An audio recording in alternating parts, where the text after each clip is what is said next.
உங்களால் நம்பவே முடியாத ஒரு உண்மை சொல்லட்டா, நம்மட பூமி இந்த உலகத்தில் உள்ள எந்த வாகனத்தை விட வேகமாக பயணம் செய்யுது, நம்மளையும் அழைச்சிக்கொண்டு இந்த சூரியனை சுற்றி வருது.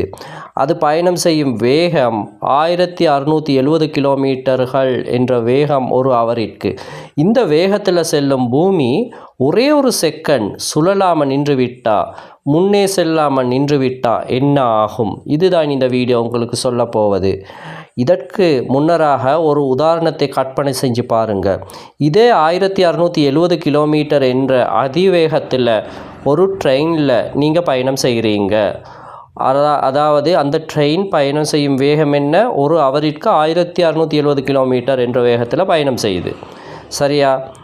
அந்த வேகத்தில் பயணம் செய்யும் ட்ரெயின் திடீரென பிரேக் போட்டு அதே வேகத்தில் நின்றுவிட்டால் என்ன நடக்கும்? எல்லாம் முன்னே தூக்கி வீசப்படும் அல்லவா? உண்மையாகவே எல்லா பொருட்களும் முன்னே தூக்கி வீசப்படும். நீங்களும் தூக்கி வீசப்படுவீங்க. ட்ரெயினுடைய பெட்டிகளும் தூக்கி வீசப்படும். உண்மையிலேயே மிகப்பெரிய ஒரு விபத்து அங்கு நிகழும்.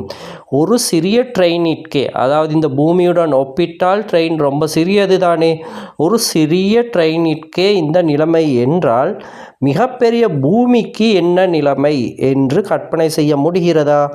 ஆகவே பூமி எப்பொழுதுமே சுற்றி கொண்டுதான் இருக்கிறது.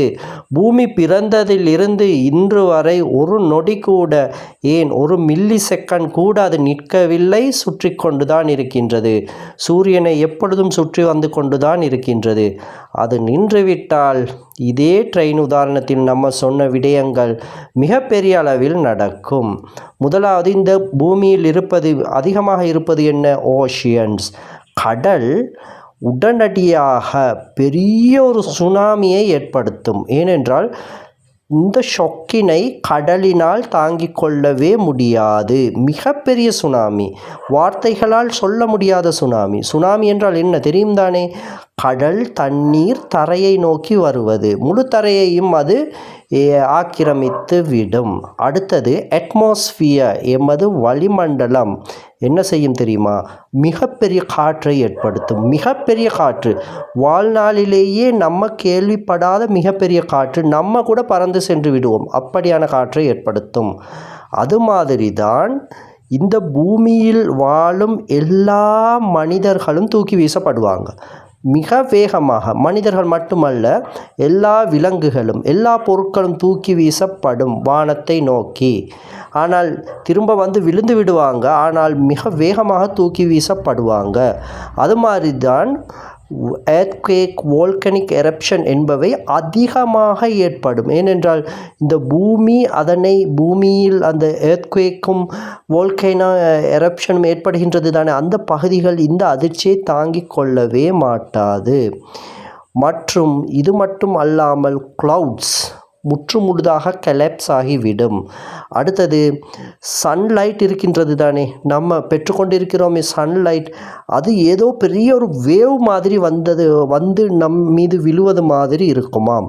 ஆகவே பூமி ஒரே ஒரு நிமிடம் அல்ல, ஒரே ஒரு செகண்ட் அதன் கடமையான சுற்றி கொண்டிருக்கும் அந்த விடயத்தை அது மறந்துவிட்டால், நின்றுவிட்டால் பூமி முற்றுமுழுதாக நொறுங்கி விடாது. ஆனால் பூமியில் வாழ்க்கை என்று ஒன்றே இருக்காது. பூமி இப்பொழுது அது ஒரு நிமிடம் நின்றுவிட்டு மீண்டும் சுழலத் தொடங்கும் போது பூமியில் எந்த ஒன்றுமே இப்பொழுது இருப்பது மாதிரி இருக்காது. கடலும் முற்றுமுழுதாக சேஞ்ச் ஆகி போயிருக்கும், கட்டுக்கடங்காமல் ஓடிக்கொண்டிருக்கும், காற்று கட்டுக்கடங்காமல் வீசிக்கொண்டிருக்கும், எல்லா உயிர்களும் அழிக்கப்பட்டிருக்கும், பூமியில் எரிமலைகள் நிறைய கொதித்து கொண்டிருக்கும். ஆகவே பூமி என்றே சொல்ல முடியாத அளவில் மாறிப்போயிருக்கும்.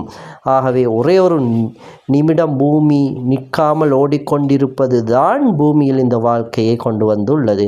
எனவே ஒரு இன்ட்ரெஸ்டான ஃபேக்டினை நம்ம ஆராய்ந்தோம் இந்த வீடியோவின் ஊடாக. இது மாதிரியான உங்களை சிந்திக்க தூண்டும் வானவியல் அதிசயங்கள் குறித்து தொடர்ந்தும் வீடியோக்களை நம்ம கொண்டு வருவோம். அதனால் நம்மளுடன் இணைந்திருங்க. நம்ம வீடியோக்களை ஷேர் பண்ணுங்கள், லைக் பண்ணுங்கள்.